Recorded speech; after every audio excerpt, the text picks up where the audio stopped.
দর্শক আরও জানাতে ঢাকার সিএমএম আদালত থেকে সরাসরি যুক্ত হচ্ছেন সহকর্মী কাজী ফয়সাল। ফয়সাল, তুরিন আফরোজকে কখন আদালতে তোলা হবে? সারিকা, তুরিন আফরোজকে আদালতে এখনও তোলা হয়নি। মূলত ওনাকে নিয়ে আরও 1 ঘন্টা আগে রওনা হয়েছে উত্তরা পশ্চিম থানা পুলিশ। থানা থেকে রওনা দিয়েছে বলে আমরা জানতে পেরেছি। এবং পুলিশ এই মোহাম্মদ জব্বার হত্যা মামলায় পুলিশ তাকে 7 থেকে 10 দিনের রিমান্ড চাবে এমন তথ্য আমরা পেয়েছি। তবে নির্ধারিত এখনও কোনো তথ্য আমাদের কাছে আসেনি। এবং আমরা আশা করছি কিছুক্ষণের মধ্যেই তুরিন আফরোজকে নিয়ে পুলিশ এই কোর্টের গারদখানায় ঢুকবে এবং তারপরেই যত প্রক্রিয়া শেষে তাকে আদালতের এজলাসে তোলা হবে। এবং আপনি জানেন যে তুরিন আফরোজ আন্তর্জাতিক অপরাধ ট্রাইব্যুনাল যখন আওয়ামী লীগ সরকার ক্ষমতা ছিল, আন্তর্জাতিক অপরাধ ট্রাইব্যুনালের প্রসিকিউটর হিসেবে দায়িত্ব পালন করছিলেন তিনি। এবং তার বিরুদ্ধে কিন্তু বেশ কিছু অভিযোগ তখনও ছিল যে গোপন বৈঠক, আসামির পক্ষের সাথে গোপন বৈঠকের কারণে তাকে কিন্তু চাকরিচ্যুত করা হয়, তাকে আন্তর্জাতিক অপরাধ ট্রাইব্যুনাল থেকে সরিয়ে দেওয়া হয়েছিল।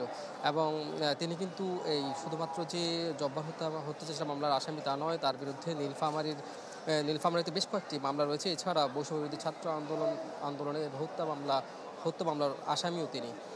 এবং আপনি জানেন যে তুরিন আফরোজ তার পরিবারের সাথেও যে তার সম্পর্ক ভালো ছিল না সেটির একটি প্রমাণও কিন্তু রয়েছে। তিনি তার মায়ের বিরুদ্ধেও কিন্তু তিনি অভিযোগ এনেছিলেন। তার মাকে তিনি বাসা থেকে বের করে দিয়েছিলেন। এর কারণে কিন্তু তিনি বেশ সমালোচিত হন।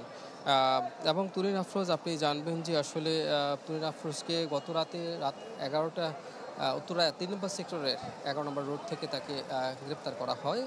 পুলিশ 1 ঘন্টার অভিযান চালিয়ে তাকে গ্রেপ্তার করে। এবং পুলিশ বলছে যে তার বিরুদ্ধে হত্যা চেষ্টা মামলা ছাড়াও আর যেসব মামলা রয়েছে সবগুলো মামলাতেই তাকে ধাপে ধাপে আদালতে হাজির করা হবে এবং তাকে বিচারের মুখোমুখি করা হবে। এবং তুরিন আফরোজ, আপনি জানেন যে জামায়াতের আলোচিত 2 জন নেতা, তাদের বিরুদ্ধে কিন্তু তুরিন আফরোজ মামলা লড়েছেন। আপনি জানেন যে জামায়াতে ইসলামীর যে অন্যতম 2 জন নেতা আলী হাসান মোহাম্মদ মুজাহিদ এবং গোলাম আজম, এই 2 জন নেতার বিরুদ্ধেও কিন্তু তুরিন আফরোজ আইনি লড়াই করেছিলেন। এবং তিনি আন্তর্জাতিক অপরাধ ট্রাইব্যুনালে বেশ প্রভাব দেখিয়েছিলেন তখন। এবং এছাড়া আপনি জানেন যে আসলে তুরিন আফরোজ আওয়ামী লীগ শাসন আমলে বেশ প্রভাব খাটিয়েছেন বিভিন্নভাবে, নানান অনিয়ম এবং অনিয়মের সাথে তার সম্পৃক্ততা রয়েছে। তো আসলে পুলিশ যখন তাকে রিমান্ডে নিয়ে আসবে এরপরে মূলত তার আরও বেশ কিছু গোপন তথ্য বের হয়ে আসতে পারে বলে